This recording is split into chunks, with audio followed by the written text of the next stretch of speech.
ჩემთვის ევროპული ღირებულებები, ევროპული დემოკრატია, ევროპული თავისუფლება ეს არ არის ჰაერში გასროლილი სიტყვები. იქაური სტანდარტები რომ გქონდეს.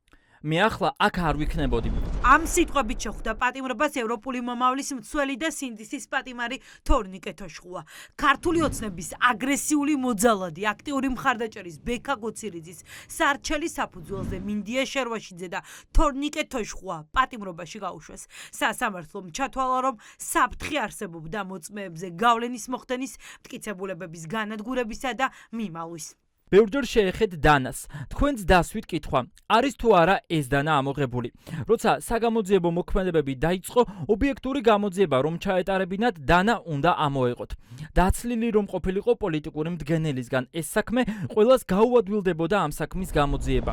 ადამიანები, რომლებიც რეალურად დანით შეიარაღებული გოცირიძისგან იცავდნენ საკუთარ და სხვის ჯანმრთელობასაც, დღეს საკნებში ისე გაუშვეს, რომ საქმის მასალებში დამალეს დანა, რომელიც ბრალდებულების მტკიცებით სწორედ ოცნების მხარდამჭერ ბექა გოცირიძეს ეკუთვნოდა. ადამიანი რომ მოდის შეურაცხყოფას გაყენებს არაა ლამაზი. დანა რომ ამოუვარდა ამის გამო წავიღე ფეხი. პროკურორი ახლა იძახის დანა არ აქვსო. როგორ არ აქვს წაიღეს, დალუქეს, კოდიც არის და ყველაფერი. დანა, რომელზეც ახლა ბრალდებული საჯარო მოხელე საუბრობს, პროკურატურამ საქმიდან საერთოდ გააქრო. სახელმწიფო ბრალდება ამტკიცებს, რომ დანა გოცირიძეს არ ეკუთვნოდა, ოღონდ თუ ეს სიმართლეა, არსებობს მარტივი ტესტი.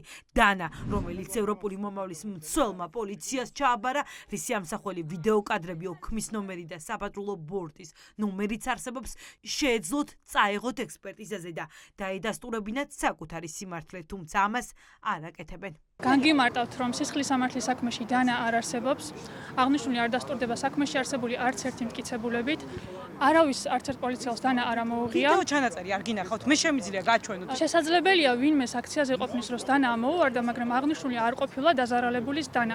ამას კატეგორიულად გამოიძიეთ, ჩატარეთ, ექსპერტიზა ჩატარდა, საგამოძიებო მოქმედებები ჩატარდა, დნმ-ი იკულიეთ ამ დანაზე, ვისი იყო. არ დასტურდება, რომ აღნიშნული დანა იყო ბექა გოცირიძის. საგამოძიებო ვიდეო მოქმედებები სამოთვალყურეო კამერების ჩანაწერებით არ ჩანს, რომ მას უვარდებოდეს ჯიბიდან დანა. რატომ არ გამოგიკითხეთ მამაკაცი, რომელმაც ეს დანა იპოვა? არ არის დადასტურებული, ანუ საქმეში არ არის წარმოდგენილი, ეს განცხადებით არ მოუმართავს აღნიშნულ მამაკაცს გამოძიებას. პოლიციელს მიმართა განცხადებით, რა საბობთ? კადრები არსებობს, დალუქეს ეს ჩანაწერი და როგორ არ მიმართა? საქმის მასალებში მსგავსი განცხადება წარმოდგენილი არ არის. თუ შემდეგი პოლიციელებმა დამალეს? პოლიციელებმა დამალეს? არავის არაფერი არ თქვენ დამალავს. იცით სად არის ეს დანა ახლა?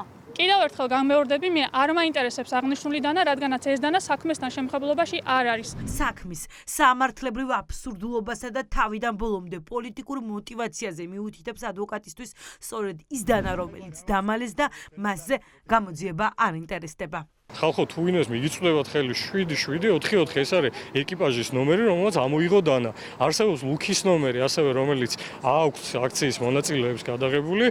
ჩვენ გვაქვს ვიდეო კადრები, მათ შორის აქვს აქციის მონაწილეებს ვიდეოს კადრები, როგორ იღებენ დანას და როგორ ლუქავს ამას საპატრულო პოლიციის ეკიპაჟი და როგორ აწერინებს აქციის ერთ-ერთ მონაწილეს ხელს. ამის შემდეგ იმის თქმა, რომ დანა არ არსებობს, ეს არის კატასტროფა ერთმნიშვნელოვნად, ეს არის კრახი.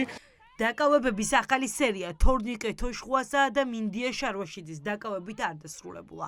ახლა დიღმის წინასწარი მოთოსების იზოლატორში ლადო ბეროზაშვილი და ზურა მენთეშაშვილი ელოდებიან სასამართლო პროცესის ჩანიშვნას. დაკავებული ბეროზაშვილი ის პირია, ვინც ოცნების მოძალადე მხარდამჭერის გოცირიძის დანა პოლიციას ჩააბარა. ლადო ბეროზაშვილი ერთ-ერთი დაკავებული მშენელი ამინდან, რომელიც ორი ადამიანის მთავარი მოწმე არის, რომელმაც ბექა გოცირიძის დანა აღმოჩნდა რუსთავის, როდესაც ის პროვოკაცია წამოიწყო აქციაზე მყოფ ადამიანების მიერ. მიუხედავად იმისა, რომ ლადო ბეროზაშვილს შეუძლია დაადასტუროს, რომ სისხლის სამართლის მუხლი დაკავებული თანამებრძოლები თოშხუა და შერვაშიძე პროვოკაციის მსხვერპლები არიან, ამ დრომდე ის არ გამოუკითხავთ და მისი დაკითხვა პროკურატურის გეგმებში არც არის. ვიდრე პროკურატურა არაფერს აკეთებს, მოქმედებაზე გადავიდა ნანუკა ჟორჟოლიანი. მან დღეს გოცირიძის წინააღმდეგ საჩივარი გილაძის უწყებაში შეიტანა. მაინტერესებს, როგორ მუშაობს შინაგან საქმეთა სამინისტრო, მას შესაძლოა მათი ტიტუშკა პირიქით.